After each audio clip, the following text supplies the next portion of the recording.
내 빌딩엔 왜 기어들어왔니? 냄새나는 늙은이가 주인인 줄 알았으면 발도 들이지 않았겠구나. 싸늘한 회장실 공기 속에 아들과 며느리는 바들바들 떨며 바닥에 머리를 찧었습니다. 어머니, 죽을 죄를 지었습니다. 제발 한 번만 용서해 주세요. 냄새난다며 시어머니를 쫓아냈던 페륜아들이 이제는 그 어머니의 건물 화장실을 닦으며 목숨을 구걸하고 있습니다. 200억 건물주가 되어 돌아온 어머니의 피도 눈물도 없는 참교육이 지금 시작됩니다. 영상을 시청하기 전 구독과 좋아요 꼭 눌러주세요. 오늘의 사연 시작합니다. 비릿한 파스 냄새가 좁은 주방을 가득 채우고 있었습니다. 순자는 퉁퉁 부은 손가락으로 찬물에 담긴 콩나물을 다듬고 있었습니다. 평생 식당 주방에서 칼질을 하며 손마디가 굵어질 대로 굵어진 손이었습니다. 이 손으로 아들 성훈이를 의사로 키워냈지만 지금 순자에게 남은 것은 류머티즘 관절염과 눈치뿐이었습니다. 거실에서는 며느리 미진이의 웃음소리가 텔레비전 소리와 섞여 들려왔습니다.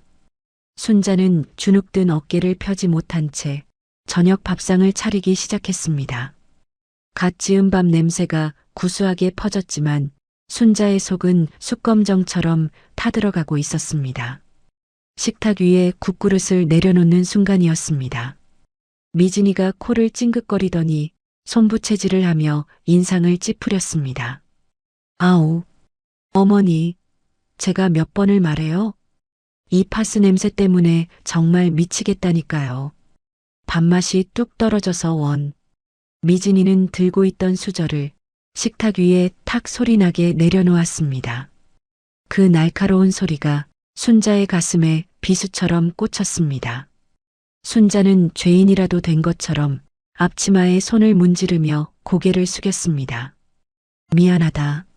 내 딴에는 씻는다고 씻었는데 관절이 쑤셔서 붙인 거라 냄새가 잘 안 빠지는구나. 순자의 목소리는 기어들어가듯 작았습니다. 혹시라도 아들 성훈이가 이 상황을 무마해 주길 바라는 마음으로 순자는 슬그머니 아들의 눈치를 살폈습니다. 하지만 성훈이는 어머니의 간절한 눈빛을 외면한 채 묵묵히 밥그릇에 코를 박고 있을 뿐이었습니다. 오히려 성훈이는 아내 미진이의 눈치를 보느라 급급했습니다. 성훈이가 숟가락을 내려놓으며 짜증 섞인 목소리로 말했습니다. 엄마, 제발 좀 씻고 다니세요. 미진이가 냄새에 민감한 거 뻔히 알면서 왜 자꾸 사람을 힘들게 해요? 집안 환기도 좀 시키고 옷도 좀 자주 빨아 입으세요. 아들의 차가운 말 한마디가 며느리의 타박보다 더 아프게 순자의 심장을 후벼 팠습니다. 순자는 자신의 집 전세 보증금까지 빼서 성훈이의 병원 개원 자금으로 보태주었습니다. 가진 돈을 전부 털어주고 이제는 빈털터리가 되어 아들 집에 얹혀 사는 신세였습니다. 돈이 있을 때는 어머니의 희생이 고맙다며 눈물 흘리던 아들이었습니다. 하지만 이제 더 이상 빼먹을 것이 없는 쓸모없는 노인네가 되자 순자는 집안의 골칫덩어리 취급을 받고 있었습니다. 가슴이 미어지는 것 같았지만 순자는 아무 말도 하지 못한 채 부엌 구석에 쪼그리고 앉아 찬밥을 물에 말아 삼켰습니다. 목구멍으로 넘어가는 밥알이 마치 모래알처럼 까슬거렸습니다. 다음 날 오후가 되자 집안이 분주해졌습니다. 미진이는 아침부터 청소업체를 불러 집안 구석구석을 닦고 광을 냈습니다. 화려한 드레스를 꺼내 입고 진주 목걸이를 건 미진이의 얼굴에는 생기가 돌고 있었습니다. 순자는 방해라도 될까봐 자신의 좁은 방 안에서 숨죽이고 있었습니다.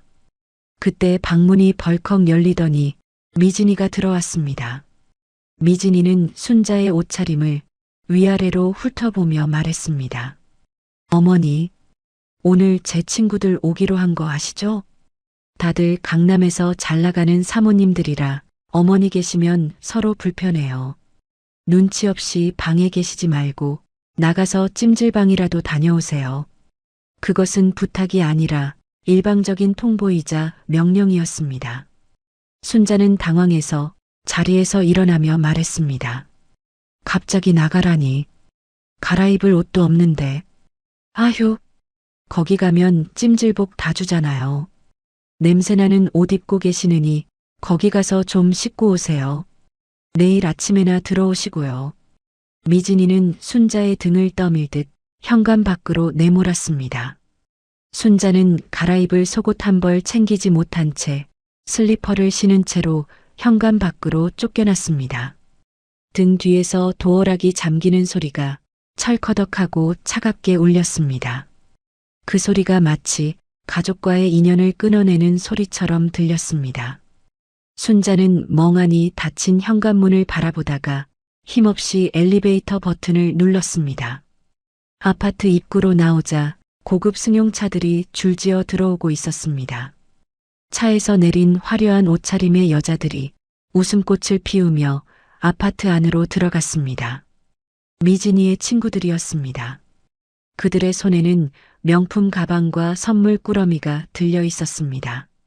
순자는 초라한 자신의 모습을 들킬까봐 황급히 화단 뒤로 몸을 숨겼습니다. 자신이 피땀 흘려 키운 아들의 집에서 정작 주인인 자신은 쫓겨나고 남들이 주인 행세를 하러 들어가는 모습이었습니다. 순자는 갈 곳을 잃은 채 아파트 단지 구석에 있는 낡은 벤치에 앉았습니다. 갈 곳이 없었습니다. 주머니를 뒤져보니 꼬깃꼬깃한 1,000원짜리 몇 장과 동전 몇 개가 전부였습니다. 찜질방비도 되지 않는 돈이었습니다. 순자는 처량한 신세를 한탄하며 하늘을 올려다보았습니다. 노을이 지고 어둠이 깔리기 시작했습니다. 아파트 창문마다 불이 켜지고 가족들의 웃음소리가 새어나왔습니다.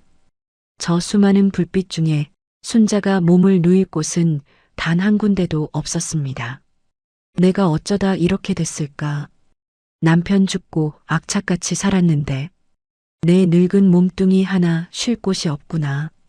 순자의 눈에서 참았던 눈물이 주르륵 흘러내렸습니다. 당장이라도 아들 집으로 뛰어 올라가 문을 두드리고 소리치고 싶었습니다. 하지만 순자는 그러지 못했습니다. 혹시라도 아들의 체면이 구겨질까봐, 혹시라도 며느리가 아들에게 바가지를 긁어 아들이 힘들까봐 걱정되었기 때문입니다. 바보 같은 모정이었습니다. 자신은 길바닥에 나앉았으면서도 자식 걱정을 하는 자신이 순자는 너무나 밉고 원망스러웠습니다. 밤이 깊어지자 차가운 밤바람이 불어오기 시작했습니다. 낡은 카디건 하나로는 파고드는 한기를 막을 수 없었습니다. 류머티즘 관절염을 앓고 있는 무릎과 손목이 비명이라도 지르듯 욱신거려 왔습니다. 뼈마디가 시려오는 고통에 순자는 몸을 웅크리고 떨었습니다. 전화기를 꺼내 아들 성훈이의 번호를 눌렀습니다. 하지만 통화 버튼을 누르지는 못했습니다. 엄마, 제발 좀. 아까 저녁 식사 때 들었던 성훈이의 짜증 섞인 목소리가 귓가에 맴돌았습니다. 지금 전화를 걸면 아들은 또다시 한숨을 내쉴 것이 뻔했습니다. 순자는 떨리는 손으로 전화기를 다시 주머니에 넣었습니다. 배가 고파왔습니다. 저녁도 먹지 못하고 쫓겨난 터라 허기가 져서 속이 쓰렸습니다. 순자는 무거운 몸을 이끌고 근처 공원 화장실로 들어갔습니다. 화장실 안은 썰렁하고 지저분했습니다. 거울 속에 비친 자신의 모습은 그야말로 볼품없는 늙은이였습니다. 헝클어진 흰머리, 깊게 패인 주름, 초점 없는 눈동자. 순자는 수도꼭지를 틀어 나오는 찬물로 세수를 했습니다. 얼음장처럼 차가운 물이 얼굴에 닿자 정신이 번쩍 드는 것 같으면서도 서러움이 폭포수처럼 터져나왔습니다. 아이고, 내 팔자야. 영감, 나 좀 데려가 주지. 왜 나만 남겨둬서 이 꼴을 보게 해. 순자는 물기 젖은 얼굴을 들지 못한 채 세면대를 붙잡고 오열했습니다. 화장실의 차가운 타일 바닥이 순자의 울음소리를 공허하게 반사했습니다. 한참을 그렇게 울던 순자는 다리가 풀려 주저앉고 말았습니다. 밤은 점점 깊어가고 갈 곳 잃은 서러움은 거대한 파도처럼 순자를 덮쳐왔습니다. 순자는 다시 공원 벤치로 돌아와 앉았습니다. 차가운 시멘트 바닥에서 올라오는 냉기가 온몸을 휘감았습니다. 정신이 아득해지고 현기증이 일어 눈앞이 빙글빙글 돌았습니다. 이대로 잠들면 다시는 깨어나지 못할 것 같다는 불길한 예감이 들었습니다. 하지만 순자는 무거워지는 눈꺼풀을 들어 올릴 힘조차 남아있지 않았습니다. 화려한 아파트의 불빛이 희미하게 멀어지고 있었습니다. 새들의 지저귐 소리가 순자의 무거운 눈꺼풀을 두드렸습니다. 딱딱한 공원 벤치에서 쪽잠을 자고 일어난 순자의 온몸은 마치 몽둥이로 얻어맞은 듯 욱신거렸습니다. 밤새 내린 서리 때문에 순자의 낡은 카디건은 축축하게 젖어 있었습니다. 입술은 바짝 말라 있었고 뱃속에서는 꼬르륵 소리가 요란하게 울렸습니다. 순자는 비틀거리며 자리에서 일어났습니다. 그래도 집에는 가야지. 미진이 친구들도 다 갔을 텐데. 순자는 애써 긍정적인 생각을 하며 아파트로 향했습니다. 혹시라도 며느리가 걱정하고 있을지도 모른다는 일말의 기대감을 품고 있었습니다. 아파트 현관 앞에 도착한 순자는 익숙하게 비밀번호를 눌렀습니다. 띠리릭, 띠리릭. 하지만 문은 열리지 않았습니다. 경고음만 날카롭게 울릴 뿐이었습니다. 순자는 당황해서 다시 한번 천천히 번호를 눌렀습니다. 하지만 결과는 마찬가지였습니다. 그새 비밀번호가 바뀐 것이었습니다. 순자의 등줄기에 식은땀이 흘렀습니다. 설마 하는 마음으로 초인종을 눌렀습니다. 딩동, 딩동. 한참 뒤에야 인터폰 화면이 켜지고 부스스한 모습의 미진이가 나타났습니다. 미진이는 짜증이 잔뜩 묻어나는 목소리로 쏘아붙였습니다. 아우, 어머니, 지금 몇 시인데 벌써 오셨어요? 친구들이 늦게까지 놀다가 아직 자고 있다고요. 눈치 없이 진짜 왜 이러세요? 순자는 기가 막혀서 말문이 막혔습니다. 밤새 밖에서 떨다가 들어온 시어머니에게 괜찮냐는 말 한마디 없이 오히려 타박부터 하는 며느리였습니다. 아가, 비밀번호가, 어제 술 마시고 들어오다가 도어락이 자꾸 에러가 나서 바꿨어요. 나중에 알려드릴 테니까 점심때 지나서 오세요. 뚝, 인터폰이 매정하게 끊겼습니다. 순자는 닫힌 현관문을 망연자실하게 바라보았습니다. 그 순간 순자의 가슴 속에서 무언가가 툭 하고 끊어지는 소리가 들렸습니다. 그것은 가족에 대한 마지막 기대이자 일말의 정이었습니다. 내가 짐짝이구나. 쓰고 버리는 헌 신짝만도 못하구나. 순자는 힘없이 발길을 돌렸습니다. 다리에 힘이 풀려 몇 번이나 계단 난간을 붙잡아야 했습니다. 아파트를 빠져나온 순자는 정처 없이 거리를 걸었습니다. 어디로 가야 할지, 무엇을 해야 할지 아무런 생각도 나지 않았습니다. 그저 걷고 또 걸었습니다. 허기와 탈진으로 눈앞이 자꾸만 흐려졌습니다. 다리가 후들거리고 숨이 턱턱 막혀왔습니다. 횡단보도 앞에 섰을 때였습니다. 신호등이 초록 불로 바뀌었지만 순자는 발을 뗄 수가 없었습니다. 세상이 빙글빙글 돌더니 순자의 몸이 아스팔트 바닥으로 힘없이 무너져 내렸습니다. 어머, 저기 사람 쓰러졌어요. 할머니, 정신 차리세요. 주변 사람들의 웅성거리는 소리가 멀게만 들렸습니다. 순자가 다시 눈을 뜬 곳은 낯선 병원 응급실이었습니다. 하얀 천장이 보이고 소독약 냄새가 코를 찔렀습니다. 팔에는 링거 바늘이 꽂혀 있었습니다. 간호사가 순자의 곁으로 다가왔습니다. 할머니, 정신이 드세요? 영양실조의 탈진이세요. 보호자분께 연락드려야 하는데 전화번호 좀 알려주시겠어요?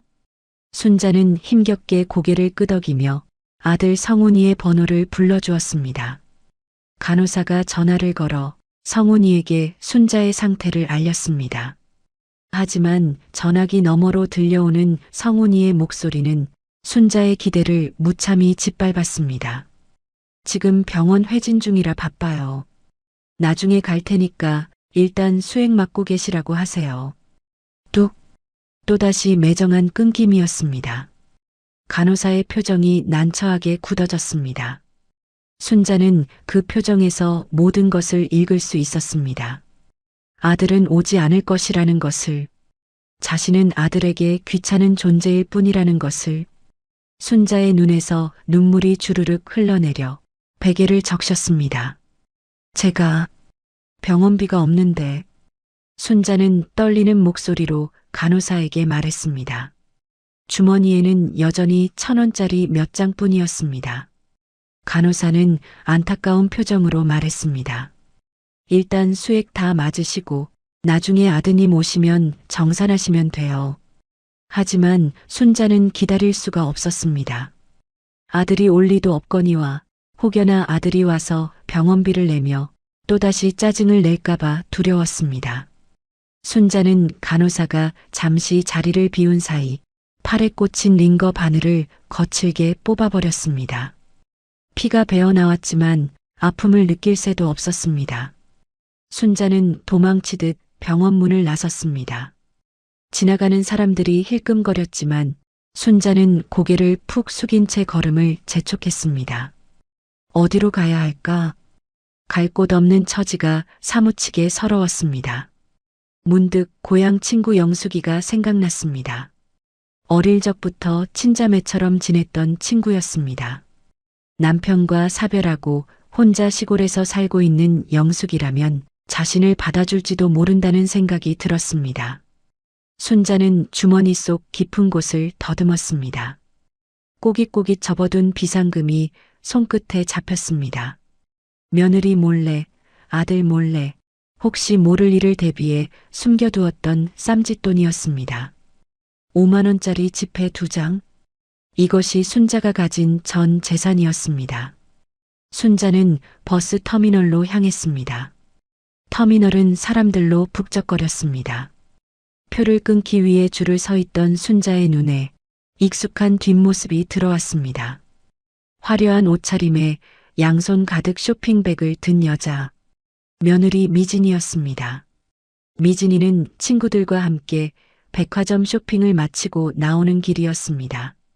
미진이의 손에 들린 쇼핑백에는 명품 로고가 선명하게 박혀 있었습니다. 수백만 원을 호가하는 가방이었습니다. 미진이는 환하게 웃으며 친구들에게 말하고 있었습니다. 어머니가 집 비워주시니까 너무 편하고 좋더라. 이참에 요양원 알아보고 있어. 남편도 찬성했으니까 곧 보내버려야지. 순자의 귀를 의심했습니다. 심장이 쿵하고 내려앉는 것 같았습니다. 자신을 요양원에 보내버리겠다는 말을 저렇게 해맑은 얼굴로 하고 있었습니다. 그것도 모자라 어머니 병원비 낼 돈은 없다던 아들이 며느리의 명품 가방 살 돈은 쥐어주었다는 사실에 순자는 피가 거꾸로 솟는 것 같았습니다. 배신감, 치 떨리는 배신감이 순자의 온몸을 휘감았습니다. 내가 너희를 어떻게 키웠는데, 내 입에 들어가는 거 아껴서 너희들 입히고 먹였는데. 순자의 주먹이 부들부들 떨렸습니다. 당장이라도 달려가서 미진이의 머리채를 잡고 싶었습니다. 하지만 순자는 그럴 힘조차 없었습니다. 그저 멀리서 그들의 행복한 모습을 지켜보는 것밖에 할 수 있는 것이 없었습니다. 순자는 고개를 돌려버렸습니다. 더 이상 저들을 보고 있다가는 화병으로 쓰러질 것만 같았습니다. 순자는 고향으로 가는 버스표를 샀습니다. 가장 싼 일반 고속버스였습니다. 버스에 올라탄 순자는 맨 뒷좌석 구석에 몸을 웅크리고 앉았습니다. 버스가 출발하고 서울의 풍경이 차창 밖으로 빠르게 지나갔습니다. 순자는 차창에 머리를 기댄 채 흐르는 눈물을 닦지 않았습니다. 자식에게 모든 것을 다 퍼주었던 자신의 지난 삶이 완전히 부정당하는 고통이었습니다. 빈 껍데기만 남은 인생 같았습니다. 이제 난 정말 혼자구나. 자식도 소용없고 돈도 없고 갈 곳도 없는 늙은이구나. 하지만 버스가 한강 다리를 건널 때쯤 순자의 눈빛이 달라졌습니다. 절망의 끝에서 도끼 서리노기가 피어올랐습니다. 두고 봐라. 내가 이대로 죽을 것 같으냐. 보란듯이 살아남아서 너희들이 땅을 치고 후회하게 만들 것이다. 순자는 입술을 꽉 깨물었습니다. 피맛이 비릿하게 느껴졌습니다. 그것은 순자가 다시 살아야 할 이유이자 복수의 시작을 알리는 맛이었습니다. 버스는 어둠을 뚫고 순자의 고향으로 그리고 새로운 운명으로 질주하고 있었습니다. 고향의 흙냄새는 지친 순자의 마음을 조금이나마 위로해 주었습니다. 친구 영숙이는 몰라보게 늙고 야윈 순자를 보며 눈물을 흘렸습니다. 순자는 영숙이의 작은 방 한 칸을 빌려 몸과 마음을 추스르기 시작했습니다. 보름이라는 시간이 훌쩍 지났습니다. 순자는 매일 아침 일찍 일어나 마당을 쓸고 텃밭을 가꾸며 복잡한 머릿속을 비워내려 애썼습니다. 하지만 자식들에 대한 배신감은 쉽사리 가라앉지 않았습니다. 그러던 어느 날이었습니다. 우체부 아저씨가 오토바이 소리를 요란하게 내며 영숙이네 집 마당으로 들어왔습니다. 박순자 씨 계십니까? 등기 우편 왔습니다. 순자는 의아한 표정으로 마루에서 내려왔습니다. 자신에게 올 편지가 없었기 때문입니다. 봉투를 받아든 순자의 손이 미세하게 떨렸습니다. 발신인은 국토교통부였습니다. 순자는 조심스럽게 봉투를 뜯었습니다. 안에는 두툼한 서류 뭉치가 들어 있었습니다. 서류를 한 장 한 장 넘겨보던 순자의 눈이 점점 커졌습니다. 이게 무슨 소리야? 신도시 개발 지구 지정 통보, 토지 보상금? 서류에는 죽은 남편이 남겨두었던 고향 뒷산의 야산이 신도시 개발 지구에 포함되었다는 내용이 적혀 있었습니다. 그 땅은 짐승이나 다니던 험한 산이라 아무짝에도 쓸모없다고 여겨졌던 곳이었습니다. 순자조차 잊고 지냈던 땅이었습니다. 그런데 그 땅값이 천정부지로 뛰어올랐다는 것이었습니다. 순자는 맨 뒷장에 적힌 보상금 예상 금액을 보고 그 자리에 주저앉고 말았습니다. 245억 원. 평생 만져보지도 못한 상상조차 할 수 없는 거금이었습니다. 아이고, 영감. 죽어서도 나를 살리는구려. 순자는 하늘을 올려다보며 하염없이 눈물을 흘렸습니다. 돈 때문에 서러움을 당했던 지난 날들이 주마등처럼 스쳐 지나갔습니다. 며느리의 구박, 아들의 외면, 비참했던 병원에서의 기억, 그 모든 것이 돈이 없어서 겪어야 했던 수모였습니다. 순자는 서류를 가슴에 품고 입술을 앙다물었습니다. 이 돈 절대로 자식놈들에게 알리지 않겠다. 오로지 나를 위해 내 잃어버린 인생을 보상받는 데 쓰겠다. 순자는 굳은 결심을 했습니다. 보상금을 수령하려면 서울로 올라가야 했습니다. 하지만 무턱대고 갈 수는 없었습니다. 이 큰 돈을 어떻게 관리해야 할지, 어떻게 써야 할지 막막했기 때문입니다. 그때 문득 한 사람의 얼굴이 떠올랐습니다. 강 실장이었습니다. 오래전 순자가 서울에서 식당을 할 때 매일같이 찾아와 밥을 얻어먹던 고시생 청년이었습니다. 돈이 없어 쭈뼛거리는 그에게 순자는 따뜻한 국밥 한 그릇을 더 얹어주곤 했습니다. 그 청년이 나중에 사법고시는 포기했지만 부동산 쪽으로 크게 성공했다는 소식을 건너 들은 적이 있었습니다. 순자는 수소문 끝에 강 실장의 연락처를 알아냈습니다. 떨리는 마음으로 전화를 걸었습니다. 여보세요. 강민수 실장님 맞나요? 저 옛날에 종로에서 국밥집 하던 아줌마인데 전화기 너머에서 잠시 침묵이 흐르더니 곧 반가운 목소리가 들려왔습니다. 어머님, 국밥집 어머님 아니세요? 아이고, 이게 얼마만입니까? 살아계셨군요. 정말 보고 싶었습니다. 강 실장의 목소리에는 진심 어린 반가움이 묻어 있었습니다. 순자는 안도감에 울컥했습니다. 서울로 올라온 순자는 강남의 번듯한 사무실에서 강 실장을 만났습니다. 세련된 양복을 입은 강 실장은 순자를 보자마자 달려나와 큰 절을 올렸습니다. 어머님 덕분에 굶어 죽지 않고 살았습니다. 언젠가 꼭 은혜를 갚고 싶었는데 이렇게 찾아와 주셔서 정말 감사합니다. 순자는 강 실장의 손을 잡고 그간의 사정과 보상금 이야기를 털어놓았습니다. 강 실장은 순자의 이야기를 듣는 내내 분노와 안타까움으로 주먹을 꽉 쥐었습니다. 그리고 순자의 두 손을 꼭 잡으며 말했습니다. 어머님, 잘 오셨습니다. 이제부터는 제가 어머님의 아들이 되어드리겠습니다. 이 돈, 어머님을 세상에서 제일 당당한 부자로 만들어드리는데 쓰겠습니다. 저만 믿으십시오. 강 실장은 곧바로 자산관리 계획을 세우기 시작했습니다. 세금 문제부터 투자처까지 일사천리로 진행되었습니다. 순자는 강 실장의 전문적이고 헌신적인 태도에 깊은 신뢰를 느꼈습니다. 친아들보다 더 살갑게 챙겨주는 그에게서 가족에게서 느끼지 못했던 따뜻함을 느꼈습니다. 그러던 중이었습니다. 강 실장이 조심스럽게 서류 한 장을 내밀었습니다. 어머님, 마침 강남 요지에 아주 좋은 매물이 나왔습니다. 위치도 좋고 수익률도 확실한 대형 빌딩입니다. 무엇보다 강 실장이 잠시 뜸을 들이더니 의미심장한 미소를 지으며 말을 이었습니다. 며느님께서 자주 드나드신다는 백화점 바로 맞은편 건물입니다. 순자의 눈이 번쩍 뜨였습니다.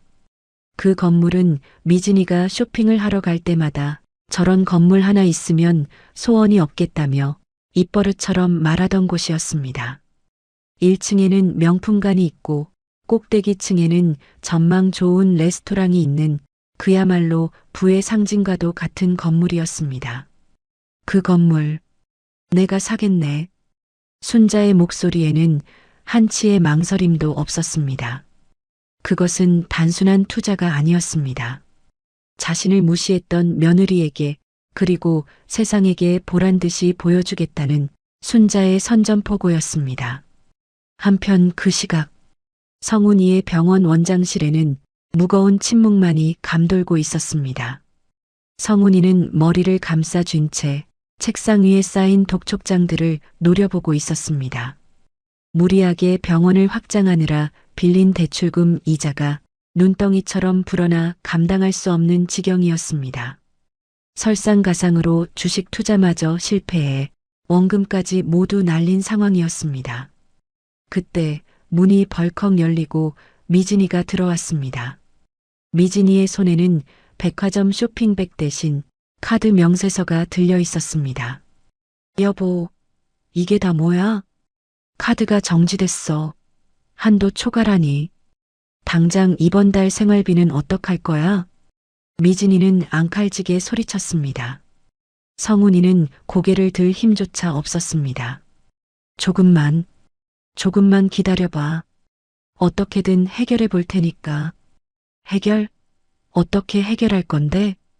어머님 전세금 뺀 것도 다 날렸다며. 이제 우린 정말 거지꼴 되는 거야? 미진이의 악다구니가 병원을 울렸습니다. 두 사람의 갈등은 돈 앞에서 얄팍한 바닥을 드러내고 있었습니다. 하지만 그들은 꿈에도 몰랐습니다. 그들이 쫓아낸 어머니가 지금 대한민국 최고의 건물주가 되기 위한 준비를 마치고 있다는 사실을 말입니다. 순자는 강 실장과 함께 매입하기로 한 빌딩 옥상에 올라갔습니다. 발 아래로 화려한 서울의 야경이 펼쳐졌습니다. 수많은 자동차 불빛들이 마치 보석처럼 반짝이고 있었습니다.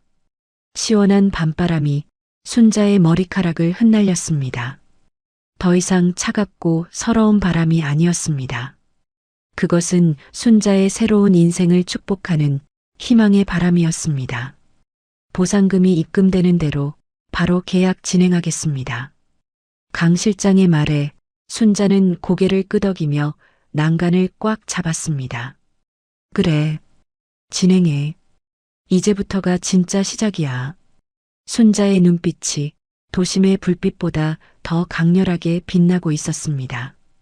그녀의 가슴 속에서는 새로운 야망과 함께 통쾌한 복수의 서막이 오르고 있었습니다. 그로부터 석 달이라는 시간이 화살처럼 빠르게 흘러갔습니다. 길다면 길고 짧다면 짧은 그 시간 동안 순자의 인생에는 천지개벽과도 같은 변화가 일어났습니다. 통장에 찍힌 숫자 0의 행렬을 확인하던 날, 순자는 난생 처음으로 손이 아닌 심장이 떨리는 경험을 했습니다.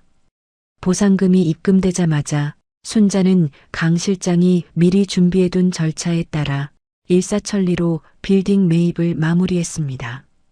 등기 권리증에 박순자라는 이름이 선명하게 찍히던 순간 순자는 그 종이를 가슴에 품고 한참을 울었습니다. 그것은 단순한 종이 쪼가리가 아니었습니다. 자신을 무시했던 세상에 내미는 가장 강력한 증명서였습니다.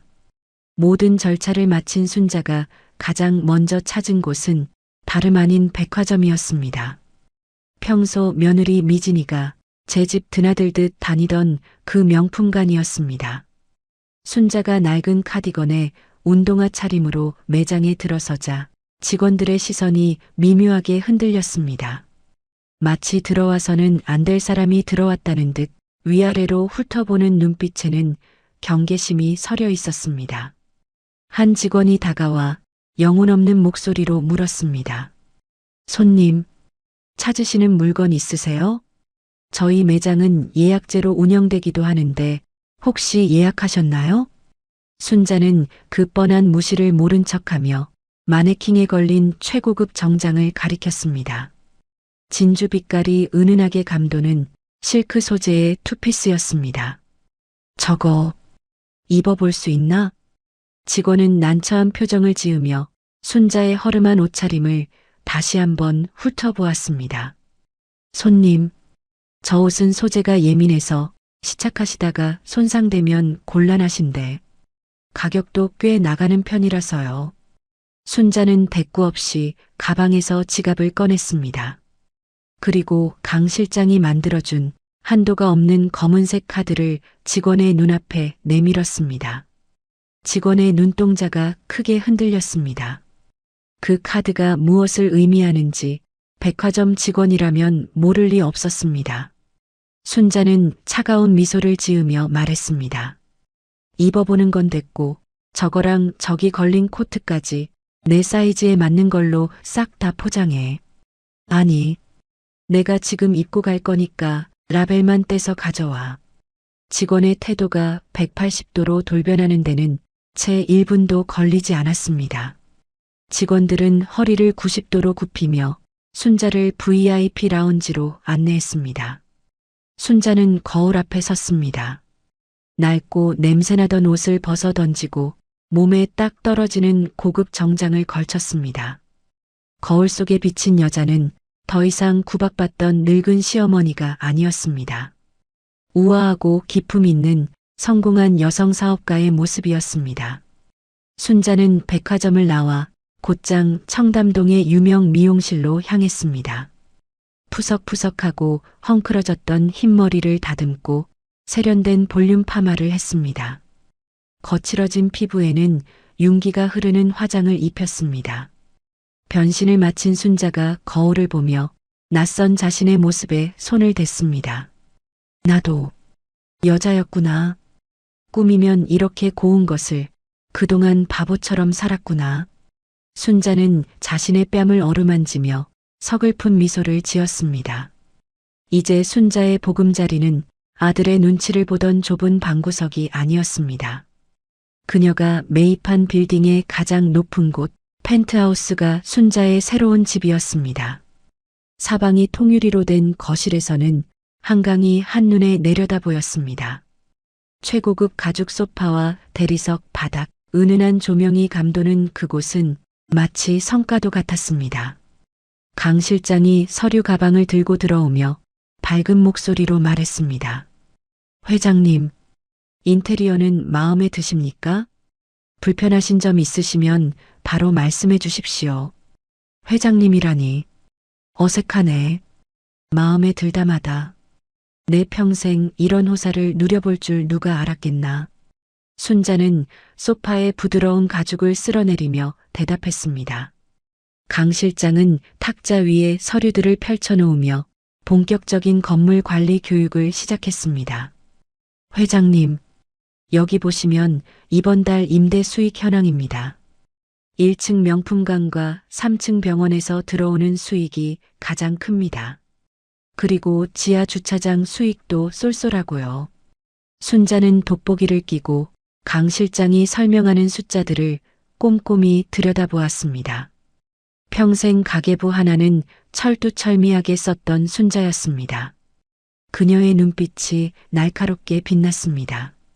강 실장, 여기 청소 용역비랑 경비원 월급 말이야. 이거 너무 적은 거 아닌가? 요즘 물가가 얼마나 올랐는데. 네. 그건 전 주인이 책정해둔 기준이라 보통 시세대로 올려. 청소 여사님들이랑 경비 선생님들 월급 20%씩 인상해. 그리고 지하에 곰팡이 핀 휴게실도 당장 리모델링해서 온돌 깔아드리고. 강 실장은 놀란 눈으로 순자를 바라보다가 이내 존경심 가득한 표정으로 고개를 숙였습니다. 네, 알겠습니다, 회장님. 역시 회장님은 다르십니다. 직원들이 알면 정말 기뻐할 겁니다.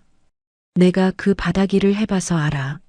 남들 쉴 때 일하고 남들 버린 쓰레기 치우는 게 얼마나 서러운지.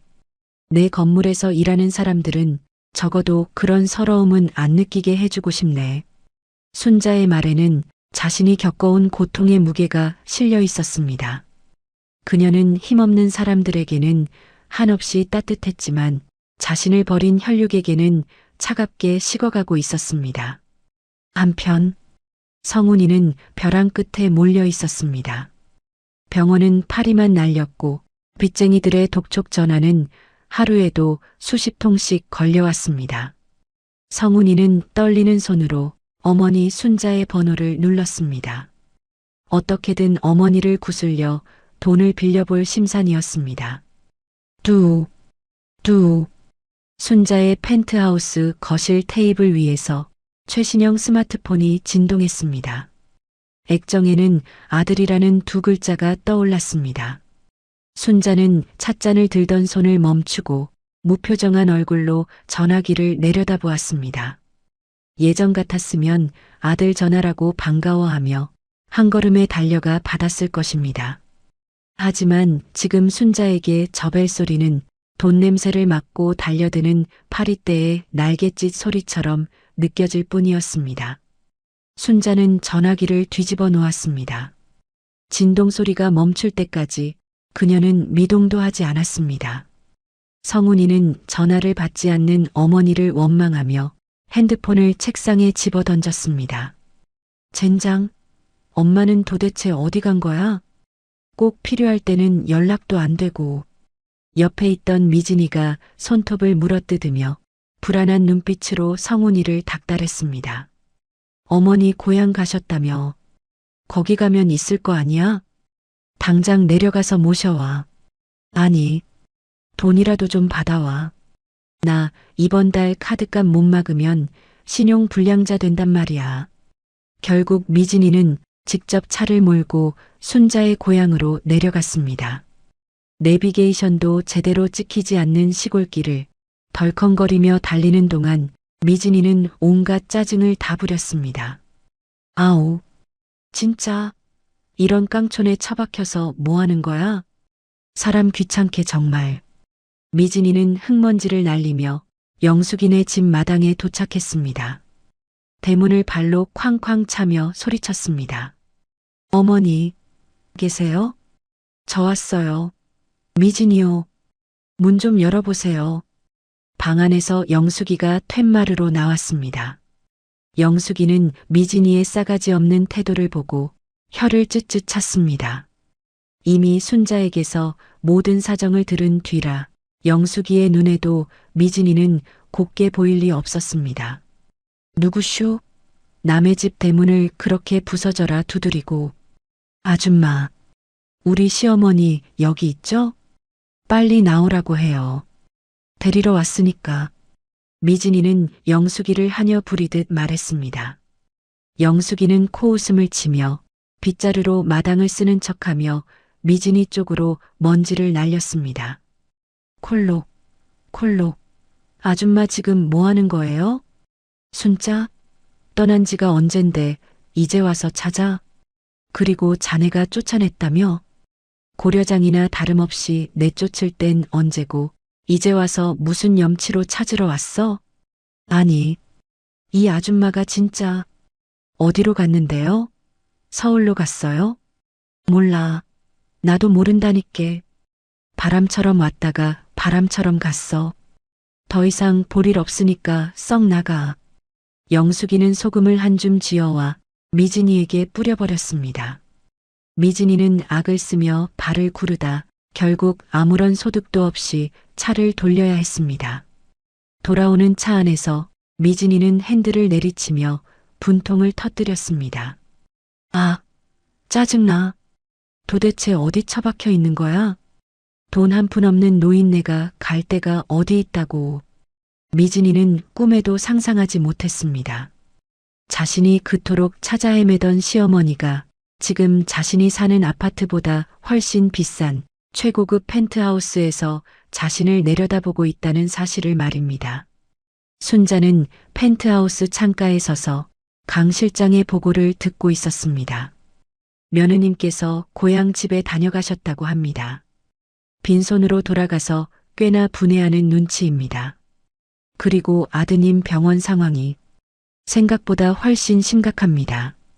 사체까지 끌어다 쓴 모양인데 곧 터질 것 같습니다. 강 실장의 보고에도 순자의 표정은 담담했습니다. 창밖에는 굵은 빗줄기가 쏟아지기 시작했습니다.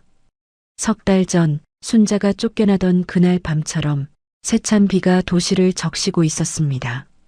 하지만 이제 순자는 비에 젖지 않았습니다. 따뜻하고 안전한 유리 성 안에서 그 비를 감상하고 있을 뿐이었습니다. 순자는 김이 모락모락 나는 찻잔을 들고 한 모금 마셨습니다. 향긋한 차 향기가 입안 가득 퍼졌습니다.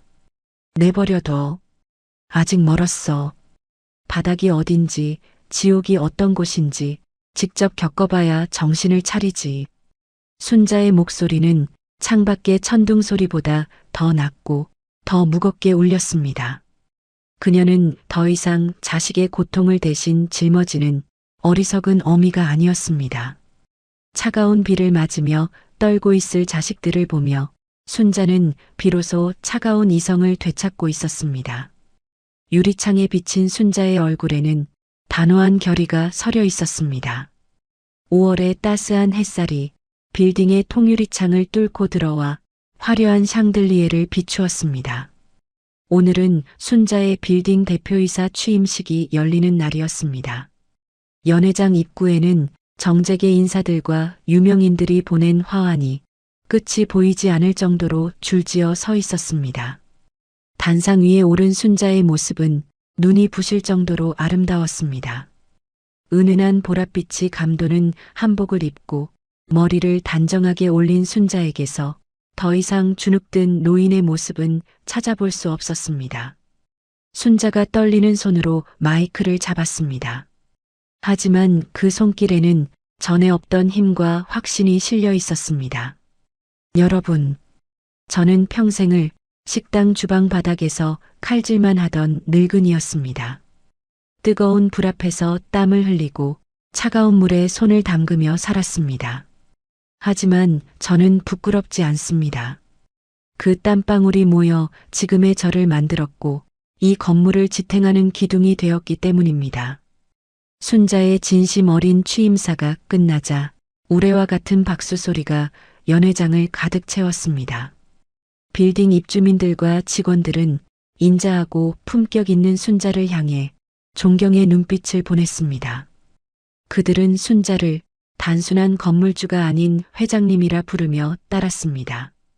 취임식이 끝난 후 순자는 실버타운 친구들을 호텔 뷔페로 초대했습니다. 과거 돈 1,000원이 아까워 친구들 모임에도 나가지 못했던 순자였습니다. 하지만 이제는 달랐습니다. 자, 어서들 들어라. 가격표 보지 말고 먹고 싶은 거 마음껏 시켜. 오늘은 내가 쏘는 거니까. 순자의 호탕한 말에 친구들은 환호성을 지르며 기뻐했습니다. 아이고, 우리 순자 팔자 폈네. 그래, 말년에 복이 터졌어.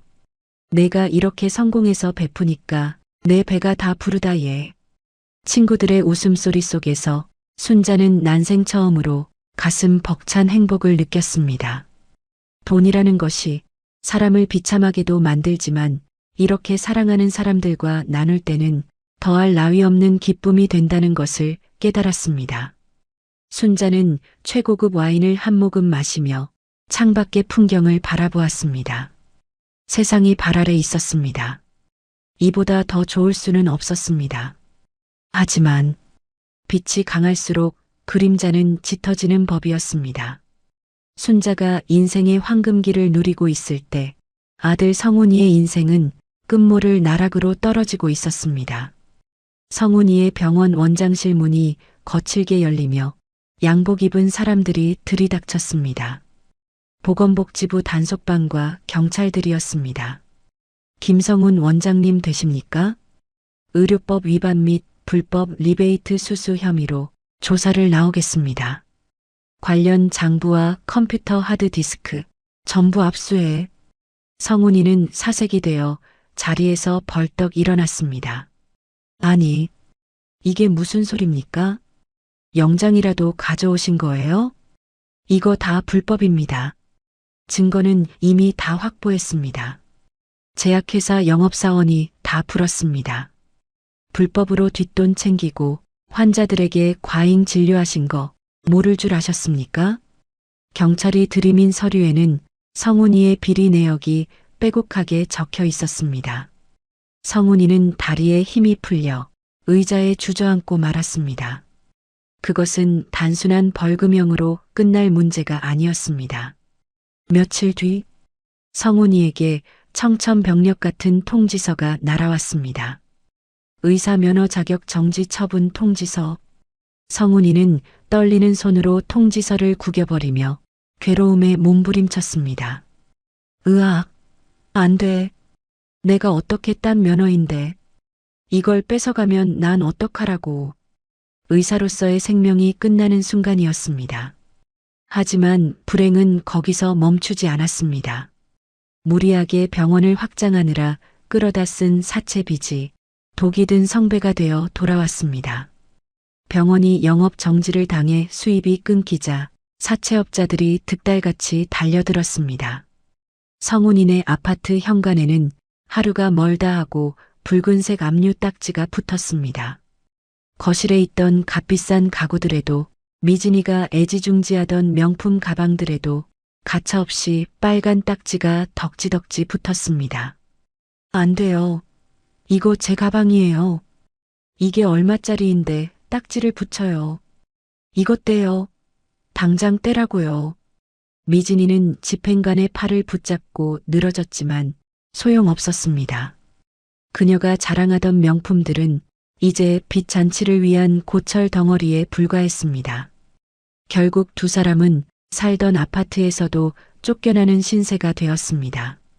화려했던 강남 아파트를 뒤로하고 그들이 이사한 곳은 서울 변두리의 허름한 다세대 주택이었습니다.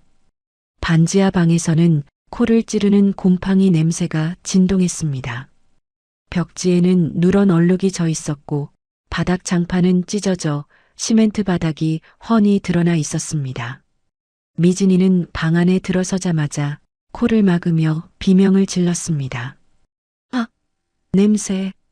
나 여기서 못 살아. 어떻게 이런 데서 살라는 거야?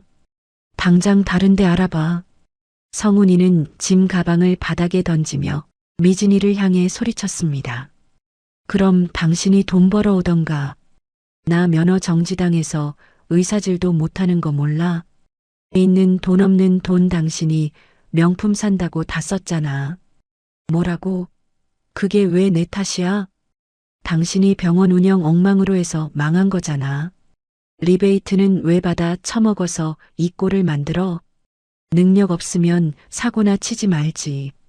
두 사람은 서로를 잡아먹을 듯이 으르렁거렸습니다. 사랑해서 결혼했다던 두 사람 사이에는 이제 증오와 원망만이 남아 있었습니다. 그때였습니다. 녹슨 철문 밖에서 쾅쾅거리는 소리와 함께 걸걸한 목소리가 들려왔습니다. 김성훈, 안에 있는 거 다 안다. 문 열어. 돈 갚아야지 숨으면 다야.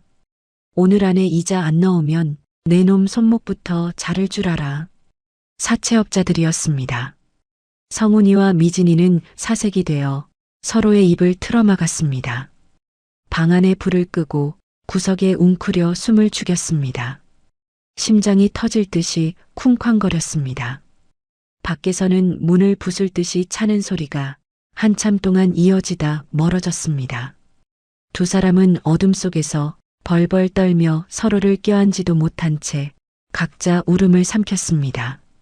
성훈이는 빚쟁이들을 피해 다니느라 정상적인 의료 활동은커녕 편의점 알바조차 할 수 없는 도망자 신세가 되었습니다. 그야말로 완벽한 몰락이었습니다. 다음 날 아침, 강 실장이 순자의 펜트하우스를 찾았습니다. 강 실장의 표정은 무거웠습니다. 회장님, 아드님 상황이 좋지 않습니다. 의사 면허는 정지되었고 지금 사채업자들에게 쫓겨 반지하 방에 숨어 지낸다고 합니다. 당장 끼니를 해결하기도 어려운 상황인 것 같습니다. 강 실장은 조심스럽게 순자의 눈치를 살폈습니다. 어머니로서 마음이 약해질까봐 걱정하는 눈치였습니다. 순자는 들고 있던 찻잔을 내려놓고 창가로 걸어갔습니다. 저 멀리 아들이 살고 있을 가난한 동네가 희미하게 보였습니다. 순자의 눈시울이 붉어졌습니다. 내 배 아파 낳은 자식이 밥도 굶고 빚쟁이에게 쫓긴다는 소식에 가슴이 미어지지 않을 부모가 어디 있겠습니까? 하지만 순자는 입술을 꽉 깨물었습니다. 지금 도와주는 것은 아들을 구하는 것이 아니라 아들을 영원히 망치는 길이라는 것을 순자는 너무나 잘 알고 있었습니다. 내버려둬. 순자의 목소리는 떨리고 있었지만 단호했습니다. 그 아이들 아직 바닥을 못 봤어. 돈 귀한 줄 모르고 사람 귀한 줄 모르는 놈들은 진흙탕에서 뒹굴어 봐야 정신을 차려. 하지만 회장님, 이러다가 정말 위험해질 수도. 강 실장. 순자가 강 실장의 말을 잘랐습니다. 그녀가 뒤를 돌아보았습니다. 순자의 눈에는 눈물과 함께 서리빨 같은 결기가 서려 있었습니다.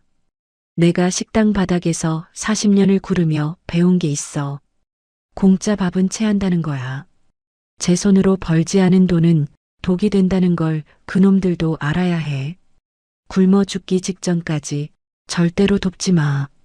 강 실장은 순자의 깊은 뜻을 알아차리고 조용히 고개를 숙였습니다.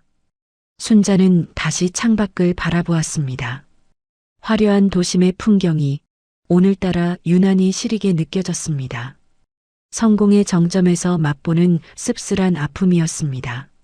하지만 순자는 이 아픔조차 아들을 사람 만들기 위한 과정이라 믿으며 눈물을 삼키고 또 삼켰습니다.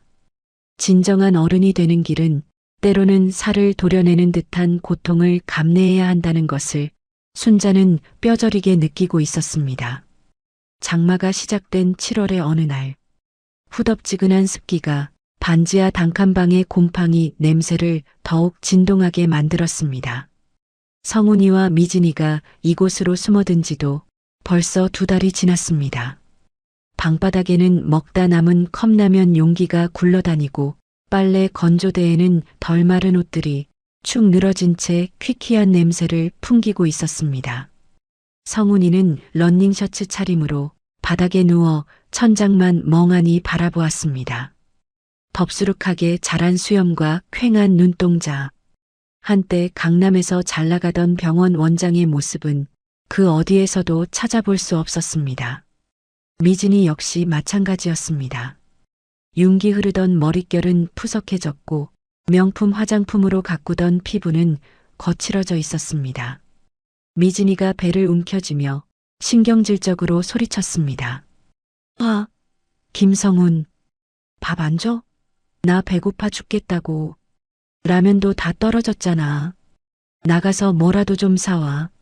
성훈이는 귀찮다는 듯 돌아누우며 대꾸했습니다.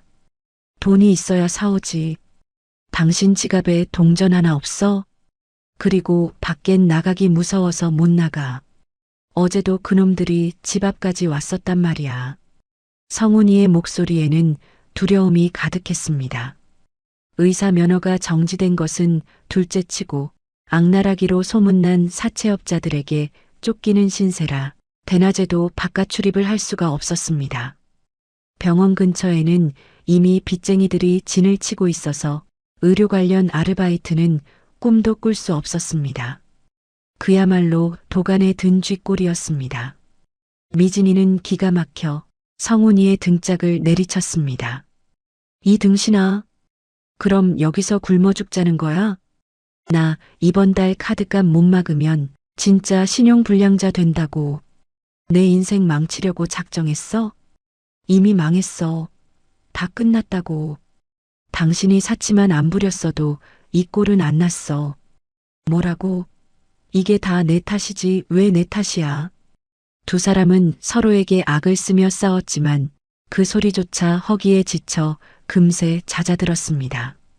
배고픔 앞에서는 자존심도 서로를 향한 원망도 사치였습니다.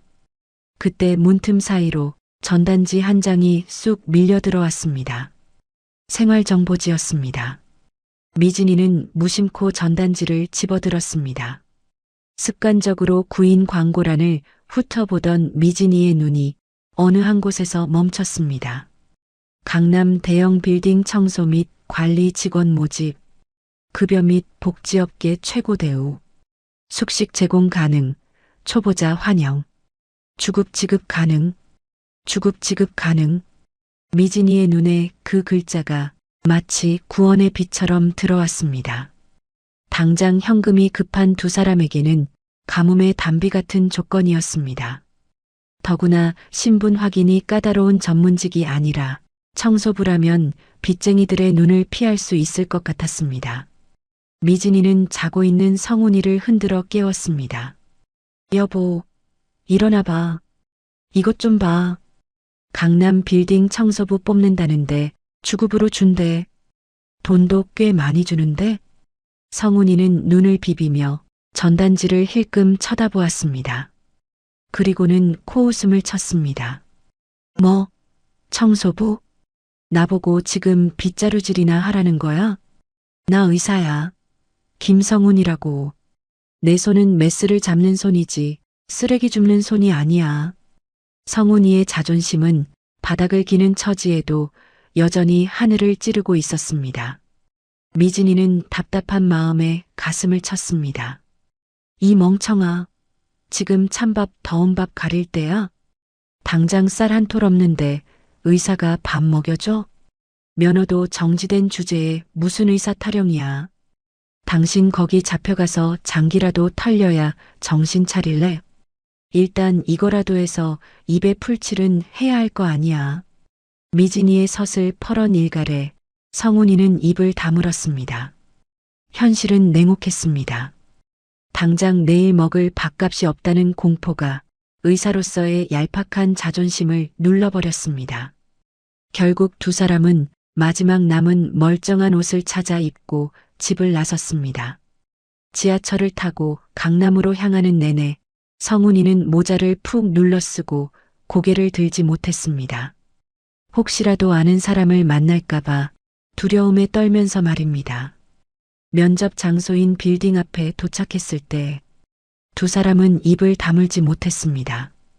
그곳은 강남에서도 가장 높고 화려하기로 소문난 최신식 랜드마크 빌딩이었습니다. 높은 천장과 반짝이는 대리석 바닥, 화려한 조명과 세련된 인테리어. 과거의 자신들이라면 당당하게 드나들었을 곳이었지만 지금은 그 위용에 압도되어 발걸음조차 떼기 힘들었습니다.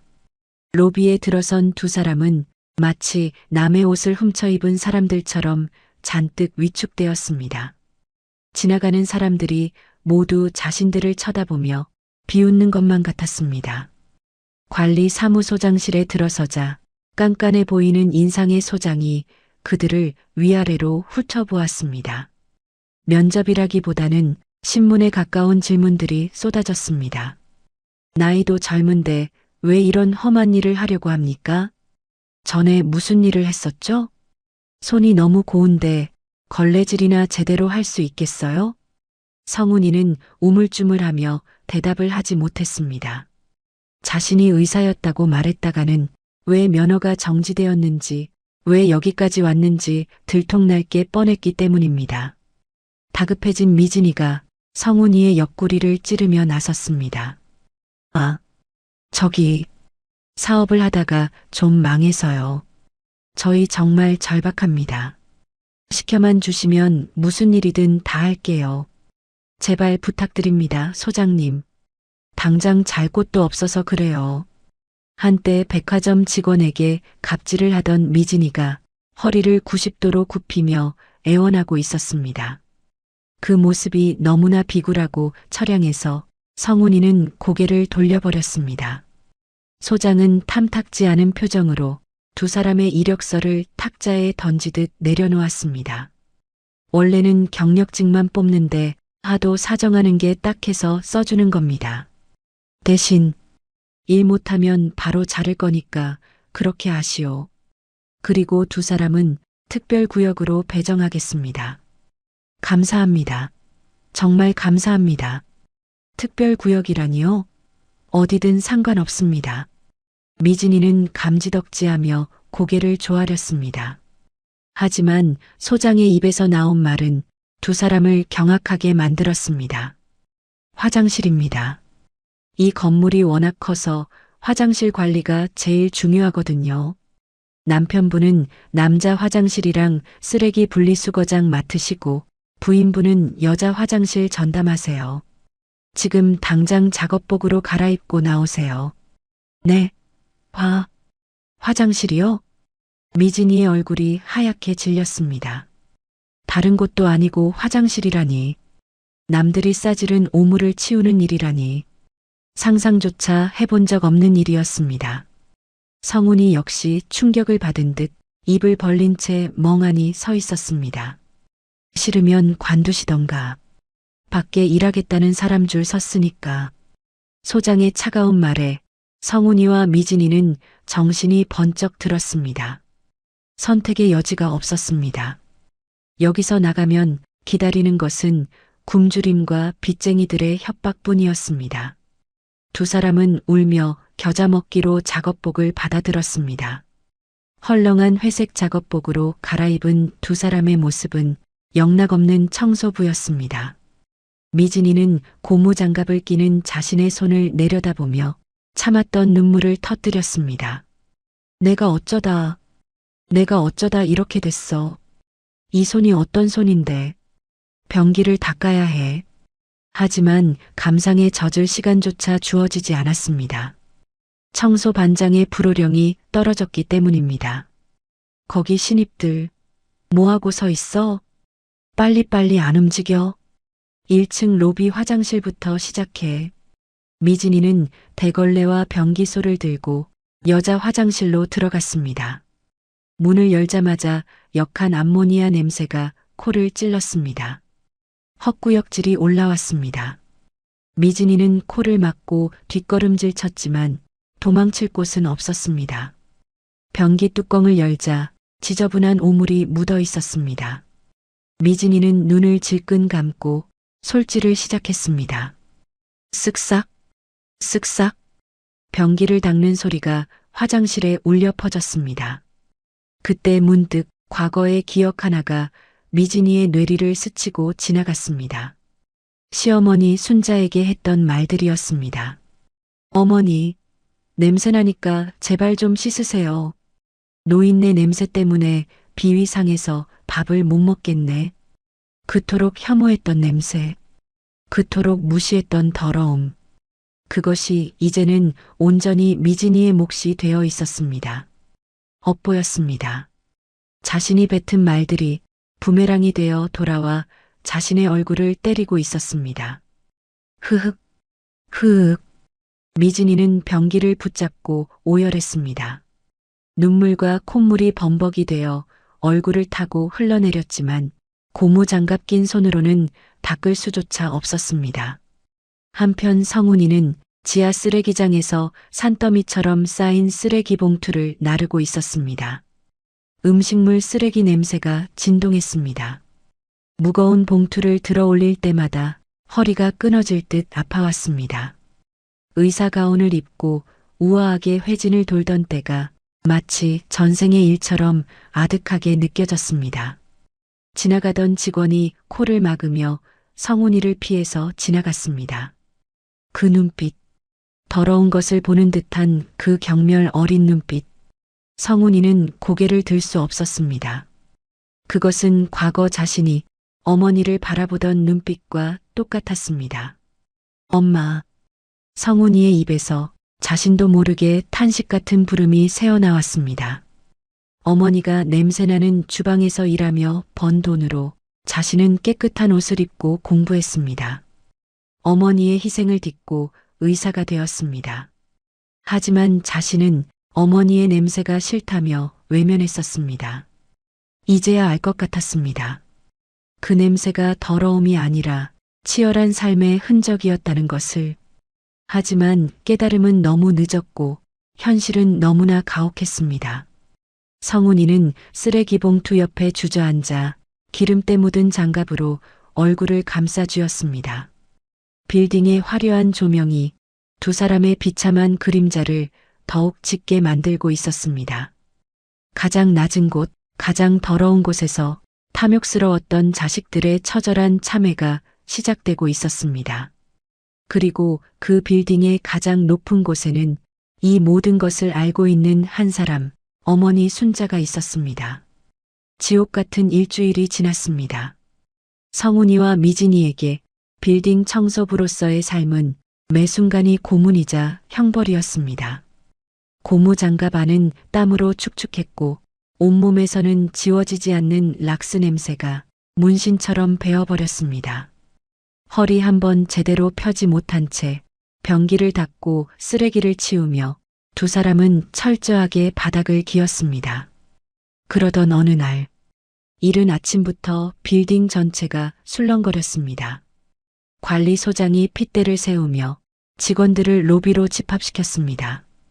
다들 동작 빨리빨리 안 해? 오늘 회장님께서 특별 순찰 나오신단 말이야. 먼지 한 톨이라도 보였다간 다들 목 날아갈 줄 알아. 성훈이와 미진이는 겁에 질려 잔뜩 움츠러들었습니다. 그깟 회장 얼굴 한번 보겠다고 새벽부터 대리석 바닥을 닦고 또 닦았습니다.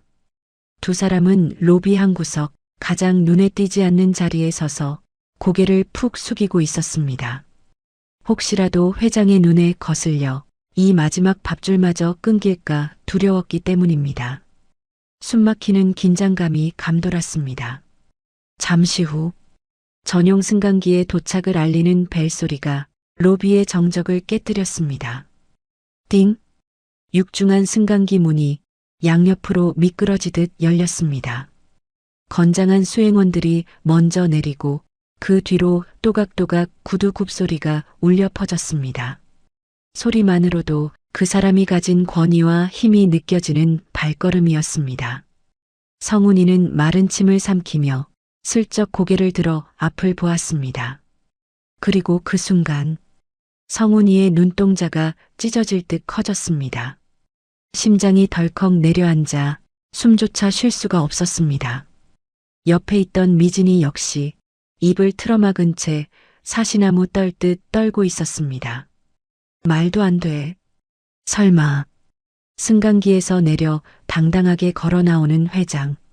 세련된 아이보리색 정장을 입고 우아한 진주 목걸이를 한 그 귀부인. 그 사람은 다름 아닌 자신들이 냄새난다며 내쫓았던 어머니 박순자였습니다. 꿈을 꾸는 것 같았습니다. 아니, 이건 악몽이어야만 했습니다.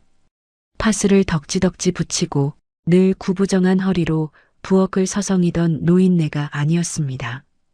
꼿꼿한 허리와 자신감 넘치는 눈빛, 광채가 흐르는 피부, 순자는 마치 이성의 여왕처럼 압도적인 아우라를 뿜어내고 있었습니다.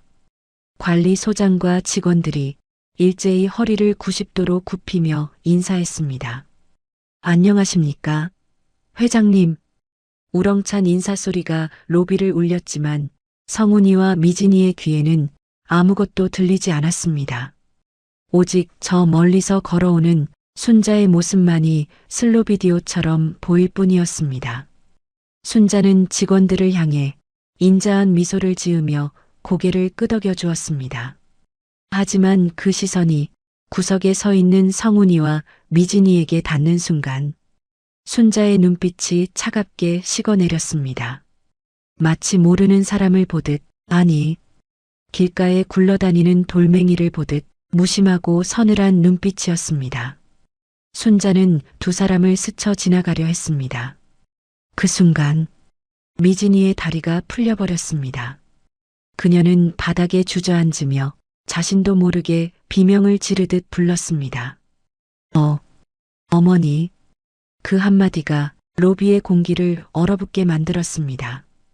직원들의 시선이 일제히 미진이에게 쏠렸습니다.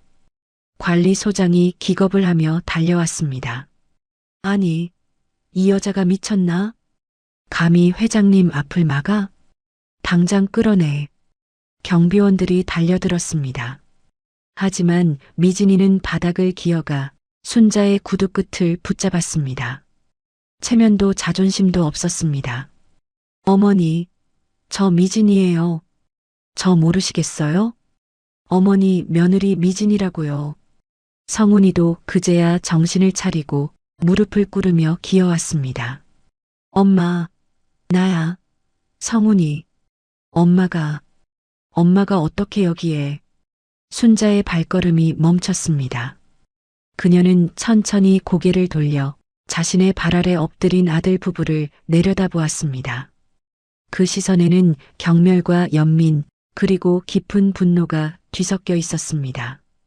순자가 입을 열었습니다. 낮지만 서늘한 목소리였습니다. 누가 내 어머니냐? 내 아들과 며느리는 이미 예전에 죽었다. 어머니, 잘못했어요. 저희가 죽을 죄를 지었어요. 제발 한 번만 용서해 주세요. 성훈이와 미진이는 로비 바닥에 머리를 찌우며 통곡했습니다. 눈물과 콧물이 범벅이 되어 대리석 바닥을 더럽혔습니다. 주변 직원들은 이 기막힌 상황에 입을 다물지 못하고 수군거렸습니다. 순자는 곁에 있던 강 실장에게 눈짓을 보냈습니다. 강 실장이 다가와 성훈이와 미진이를 일으켜 세웠습니다. 회장실로 모셔. 잠시 후 펜트하우스 회장실. 성훈이와 미진이는 최고급 소파에 앉지도 못한 채 바닥에 무릎을 꿇고 있었습니다. 창밖으로 펼쳐진 한강의 풍경과 으리으리한 사무실의 전경이 두 사람을 더욱 비참하게 만들었습니다. 자신들이 그토록 무시했던 어머니가 이 거대한 부의 주인이라는 사실이 믿기지 않으면서도 뼈저리게 다가왔습니다. 순자는 회장석 의자에 앉아 천천히 차를 마셨습니다. 찻잔을 내려놓는 소리가 마치 판사의 망치 소리처럼 무겁게 울렸습니다. 그래, 하고 싶은 말이 있으면 해봐라. 성훈이가 떨리는 목소리로 입을 뗐습니다. 엄마, 아니, 회장님. 저희 정말 몰랐어요. 엄마가 이렇게 성공하신 줄 알았다면 절대로 그러지 않았을 거예요. 그래, 내가 돈이 없어서 냄새나는 늙은이라서 버렸다는 거냐? 순자의 정곡을 찌르는 말에 성훈이는 말문이 막혔습니다. 미진이가 앞으로 나서며 손이 발이 되도록 빌었습니다. 어머니, 제가 미쳤었어요. 눈이 멀었었어요. 그때는 빚 때문에 너무 힘들어서 제정신이 아니었어요. 제발 살려주세요, 어머니. 저희 지금 갈 곳도 없고 당장 쫓겨나면 굶어 죽어요. 미진이는 순자의 다리를 붙잡고 매달렸습니다. 과거, 순자를 찜질방으로 내쫓으며 냄새나니까 나가라고 소리치던 그 기세등등함은 온데간데 없었습니다. 오직 살기 위한 비굴함만이 남아 있었습니다. 순자는 그런 며느리를 내려다보며 씁쓸한 미소를 지었습니다. 내 빌딩엔 왜 기어들어왔니? 냄새나는 늙은이가 주인인 줄 알았으면 발도 들이지 않았겠구나. 순자의 일갈에 두 사람은 고개를 들지 못했습니다. 쥐구멍이라도 있으면 숨고 싶은 심정이었습니다.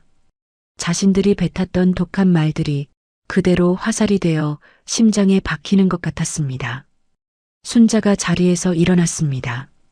그리고 창가로 걸어가 등을 돌린 채 말했습니다. 너희들 말대로라면 당장 내쫓고 다시는 얼굴도 보지 말아야겠지. 그게 너희가 나한테 한 짓이니까. 어머니, 제발요. 무슨 일이든 다 할게요. 제발 쫓아내지만 말아주세요. 성훈이와 미진이는 공포에 질려 울부짖었습니다. 이곳에서 쫓겨나면 기다리고 있는 것은 사채업자들의 협박과 차가운 길바닥뿐이었습니다. 침묵이 흘렀습니다. 순자의 뒷모습에서 깊은 고뇌가 느껴졌습니다. 한참 뒤 순자가 천천히 몸을 돌렸습니다. 좋다. 기회를 주마. 두 사람의 얼굴에 화색이 돌았습니다. 이제 고생 끝이구나. 어머니가 드디어 용서해 주시는구나. 다시 예전처럼 편하게 살 수 있겠구나. 그런 헛된 기대가 두 사람의 눈빛에 스쳐 지나갔습니다. 하지만 순자의 다음 말은 그 기대를 산산조각 내버렸습니다. 계속 청소해라. 네, 청소. 그래. 화장실 청소. 남들이 싸지른 똥 닦고 쓰레기통 비우고 바닥에 껌 떼는 일 말이다. 너희가 그토록 혐오했던 그 냄새 맡으면서 바닥부터 다시 시작해. 성훈이와 미진이는 멍하니 순자를 바라보았습니다. 건물주 아들이, 건물주 며느리가 화장실 청소를 계속해야 한다니 믿을 수 없는 처사였습니다. 싫으냐? 싫으면 지금 당장 나가라. 붙잡지 않는다. 순자의 단호한 태도에 두 사람은 황급히 고개를 저었습니다. 아닙니다. 하겠습니다. 시켜만 주시면 열심히 하겠습니다. 쫓겨나는 것보다는 나았습니다. 그리고 마음 한구석에는 그래도 어머니 곁에 붙어 있으면 언젠가는 콩고물이라도 떨어지지 않을까 하는 얄팍한 계산도 남아 있었습니다. 순자는 그런 두 사람의 속내를 꿰뚫어 보듯 차갑게 덧붙였습니다. 착각하지 마라. 내가 너희를 봐주는 건 내 아들이라서가 아니다. 일할 사람이 필요해서 쓰는 것뿐이야. 남들보다 더 엄격하게 감시할 거다. 농땡이 피우거나 내 이름 팔고 다니면 그날로 해고다. 알겠나? 네, 명심하겠습니다. 두 사람은 식은땀을 흘리며 대답했습니다. 순자는 강 실장을 불렀습니다. 강 실장, 이 사람들 데리고 나가. 작업복으로 갈아입히고 당장 화장실 청소 투입시켜. 네, 회장님. 강 실장이 두 사람을 이끌고 나갔습니다. 회장실 문이 닫히자 순자는 그제야 참았던 숨을 토해내며 소파에 깊숙이 몸을 묻었습니다. 손이 부들부들 떨렸습니다. 자식에게 모진 말을 쏟아붓는 것이 어미로서 얼마나 뼈를 깎는 고통인지 아무도 모를 것입니다. 하지만 순자는 울지 않았습니다. 지금 마음이 약해지면 자식들을 영영 사람 만들 수 없다는 것을 알기 때문입니다. 그래, 닦아라. 변기를 닦으면서 너희들의 썩어 빠진 마음도 닦아내거라. 땀 흘려번 돈 1,000원이 얼마나 귀하고 무거운 것인지 몸으로 배워라. 순자는 눈을 감았습니다. 눈가에 맺힌 물기가 주름진 뺨을 타고 흘러내렸습니다. 그것은 슬픔의 눈물이 아니라 자식을 다시 잉태하는 어머니의 기도와도 같은 눈물이었습니다. 빌딩 아래층 화장실에서는 다시 솔질 소리가 들리기 시작했습니다. 쓱싹, 쓱싹. 하지만 그 소리는 어제와는 달랐습니다. 성훈이와 미진이의 눈물과 후회가 섞인 진정한 참회의 소리였습니다. 두 사람은 이제야 비로소 자신들이 밟고 서 있는 땅이 얼마나 차가운지, 그리고 어머니의 품이 얼마나 따뜻했는지 깨닫기 시작한 것입니다. 계절이 4번 바뀌고 다시 아카시아 향기가 코끝을 스치는 5월이 돌아왔습니다. 1년이라는 시간은 많은 것을 변화시켰습니다. 강남의 화려한 빌딩 숲은 여전했지만 그 안에서 살아가는 사람들의 마음은 천지개벽과도 같은 변화를 겪었습니다. 지하 2층 주차장 화장실. 미진이는 능숙한 솜씨로 대걸레를 짜고 있었습니다. 예전 같았으면 더럽다고 기겁을 했을 걸레 냄새가 이제는 삶의 일부처럼 익숙했습니다. 미진이의 손을 보았습니다. 매니큐어가 칠해져 있던 고운 손톱은 짧게 깎여 있었고 손마디마다 굳은 살이 박혀 투박해져 있었습니다. 명품 반지가 끼워져 있던 약지에는 반창고가 감겨 있었습니다. 하지만 거울 속에 비친 미진이의 얼굴은 그 어느 때보다 평온해 보였습니다. 명품으로 치장하고 남들의 시선을 의식하며 항상 불안에 떨었던 예전의 표정은 찾아볼 수 없었습니다. 그때 문이 열리고 성훈이가 들어왔습니다. 작업복 등판이 땀으로 흠뻑 젖어 있었습니다. 성훈이가 이마에 땀을 훔치며 미진이에게 캔커피 하나를 건넸습니다. 여보, 이거 마시고 해. 분리수거장에 박스가 너무 많이 나와서 한참 걸렸네. 고마워요. 당신도 힘들죠? 허리 디스크 도지면 안 되는데. 미진이가 성훈이의 땀 젖은 등을 두드려 주었습니다. 서로를 탓하고 원망하던 날 선 목소리는 이제 서로를 위로하고 걱정하는 따뜻한 온기로 바뀌어 있었습니다. 성훈이는 의사 가운 대신 작업복을 입었지만 그의 어깨는 훨씬 당당해 보였습니다. 남의 돈을 탐내지 않고 제 힘으로 흘린 땀의 가치를 깨달았기 때문입니다. 두 사람은 지난 1년 동안 누구보다 성실하게 일했습니다. 월급을 받으면 10원 한 푼 허투루 쓰지 않고 차곡차곡 모아 빚을 갚아나갔습니다. 비록 몸은 고단했지만 두 다리 뻗고 잘 수 있는 마음의 평화를 얻었습니다. 오늘은 순자의 생일이었습니다. 오후가 되자 성훈이와 미진이는 말끔한 옷으로 갈아입었습니다. 비싼 명품 정장은 아니었지만 시장에서 산 단정하고 깨끗한 옷이었습니다. 두 사람의 손에는 화려한 선물 상자 대신 작은 보온병과 편지 봉투가 들려 있었습니다. 심장이 콩닥거렸습니다. 혹시라도 어머니가 문전박대하지 않을까 걱정이 앞섰지만 용기를 냈습니다. 엘리베이터가 펜트하우스 층에 도착했습니다. 문 앞에 선 성훈이가 크게 심호흡을 하고 벨을 눌렀습니다. 딩동. 잠시 후 문이 열리고 강 실장이 미소 띤 얼굴로 두 사람을 맞이했습니다. 오셨습니까? 회장님 기다리고 계십니다. 넓은 거실 한가운데 순자가 창밖을 바라보고 서 있었습니다. 1년 전 서리빨 같은 호통을 치던 그 뒷모습이었습니다. 성훈이와 미진이는 순자의 등 뒤에 대고 조심스럽게 불렀습니다. 어머니, 저희 왔습니다. 순자가 천천히 몸을 돌렸습니다. 그녀의 시선이 두 사람의 얼굴에 머물렀습니다. 햇볕에 그을려 까맣게 탄 아들의 얼굴. 화장기 없이 수수한 며느리의 얼굴. 그리고 무엇보다 두 사람의 거칠어진 손이 순자의 눈에 들어왔습니다. 순자의 눈시울이 붉어졌습니다. 지난 1년간 CCTV를 통해 두 사람이 얼마나 열심히 일했는지 순자는 누구보다 잘 알고 있었습니다. 화장실 구석구석을 닦으며 흘리던 눈물도, 점심시간에 컵라면을 나눠 먹으며 서로를 다독이던 모습도 순자는 모두 지켜보고 있었습니다. 왔니? 순자의 목소리는 1년 전보다 훨씬 부드러워져 있었습니다. 미진이가 떨리는 손으로 보온병을 식탁 위에 올려놓았습니다. 어머니, 생신 축하드려요. 비싼 선물은 못 사왔어요. 대신 새벽부터 제가 직접 끓인 미역국이에요. 간이 맞을지 모르겠어요. 성훈이는 품에서 편지 봉투를 꺼내 두 손으로 순자에게 내밀었습니다. 엄마, 이거 제가 쓴 편지예요. 말로는 다 못할 것 같아서요.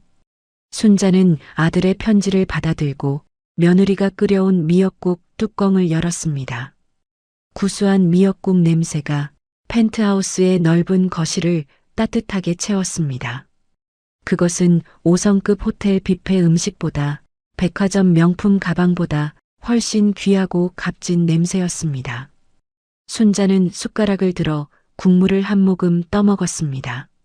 따뜻한 국물이 목을 타고 넘어가자 얼어붙었던 가슴 속 응어리가 눈 녹듯 사라졌습니다.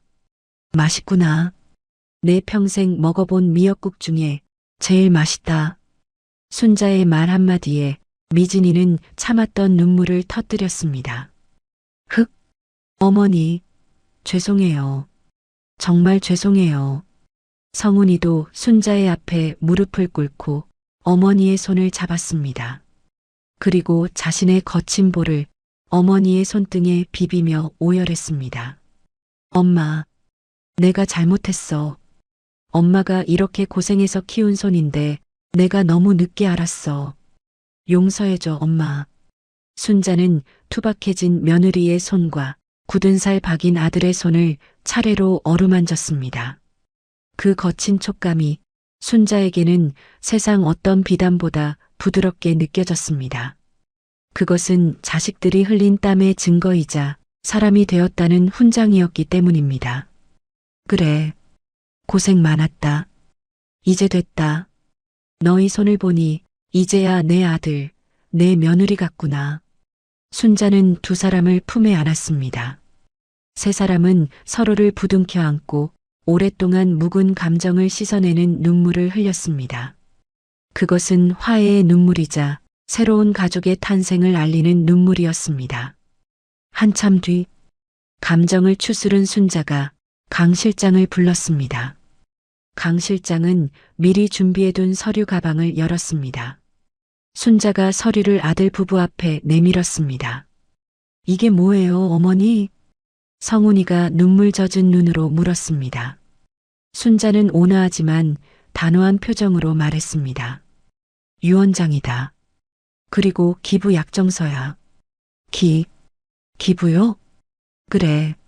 나는 이 빌딩과 내 전 재산을 노인복지재단에 기부하기로 했다. 사회에 환원할 거야. 성훈이와 미진이의 눈이 휘둥그레졌습니다. 200억이 넘는 재산이었습니다. 예전 같았으면 거품을 물고 반대했을 일이었습니다. 내 돈이라고, 아들 몫이라고 악을 썼을 것입니다. 하지만 지금은 달랐습니다. 성훈이는 잠시 서류를 바라보더니 이내 고개를 끄덕였습니다. 잘 생각하셨어요, 어머니. 그 돈 어머니가 피땀 흘려버신 거잖아요. 어머니 뜻대로 하시는 게 맞아요. 미진이 역시 미소를 지으며 거들었습니다. 맞아요, 어머니. 저희는 이제 저희 힘으로 살 수 있어요. 1년 동안 일해보니까 알겠더라고요. 공짜 돈이 얼마나 무서운 건지. 저희 걱정은 마시고 어머니 좋은 일에 쓰세요. 순자의 얼굴에 환한 미소가 번졌습니다. 이 대답을 듣기 위해 그토록 모진 시간을 견뎌왔던 것입니다. 순자는 고개를 저으며 말했습니다. 아니다. 너희에게 줄 것도 있어. 네. 재단에 기부하되 이 빌딩 관리권은 너희에게 맡길 생각이다. 소유권은 재단에 있지만 너희는 관리인으로서 정당한 월급을 받고 일해라. 지금처럼 쓸고 닦으면서 이 건물을 그리고 너희 자신을 지키거라. 그게 내가 너희에게 주는 유산이다. 건물주가 아닌 관리인, 불로소득이 아닌 노동의 대가. 그것은 순자가 자식들에게 줄 수 있는 가장 큰 사랑이자 가르침이었습니다. 성훈이와 미진이는 자리에서 일어나 순자에게 큰 절을 올렸습니다. 감사합니다, 어머니. 절대로 실망시켜드리지 않을게요. 평생 땀 흘리며 정직하게 살겠습니다. 며칠 후 화창한 주말 아침이었습니다. 순자는 아들 내외와 함께 남편이 잠들어 있는 선산으로 향했습니다. 예전에는 험한 야산이었지만 이제는 개발되어 깔끔한 추모공원으로 변해 있었습니다. 순자는 남편의 묘비 앞에 아들 내외가 준비한 꽃다발을 내려놓았습니다. 그리고 미리 챙겨온 소주 한 잔을 따랐습니다. 영감, 보고 있소? 당신이 남겨준 땅 덕분에 우리 가족이 다시 살았어. 당신 아들놈이랑 며느리, 이제야 사람 구실하게 됐어. 순자는 묘비를 쓰다듬으며 나직하게 속삭였습니다. 성훈이와 미진이도 묘비 앞에 절을 올리며 아버지에게 그리고 시아버지에게 부끄럽지 않게 살겠노라 다짐했습니다. 산들바람이 불어와 순자의 흰 머리카락을 부드럽게 넘겼습니다. 마치 남편이 잘했다고 고생 많았다고 쓰다듬어 주는 것 같았습니다. 순자는 하늘을 올려다보았습니다. 구름 한 점 없는 파란 하늘이 눈부시게 펼쳐져 있었습니다. 그 하늘 아래 순자의 얼굴에는 그 어느 때보다 편안한 미소가 걸려 있었습니다. 이제 그녀에게 남은 날들은 더 이상 눈물과 한숨이 아닌 감사와 행복으로 채워질 것이었습니다. 순자는 든든한 아들의 팔짱을 끼고 착해진 며느리의 부축을 받으며 산길을 내려왔습니다. 세 사람의 발걸음이 봄날의 왈츠처럼 경쾌하게 맞물렸습니다. 그 뒷모습 위로 따스한 5월의 햇살이 축복처럼 쏟아져 내렸습니다. 가진 것을 모두 잃고 가장 낮은 곳으로 떨어져서야 비로소 소중한 것을 깨닫게 된 성훈이와 미진이, 그리고 그런 자식들을 끝까지 포기하지 않고 참된 길로 이끌어준 순자의 위대한 사랑. 돈보다 더 귀한 유산은 바로 땀 흘려 일하는 정직한 마음이라는 것을 순자의 이야기가 우리에게 가르쳐주고 있습니다. 여러분은 자녀에게 어떤 유산을 남겨주고 싶으신가요? 이야기를 끝까지 들어주신 분이 계시다면 잘 들었다고 댓글 하나만 남겨주세요. 사연TV는 오늘 하루도 여러분의 마음에 사랑과 행복이 가득하길 바랍니다. 감사합니다.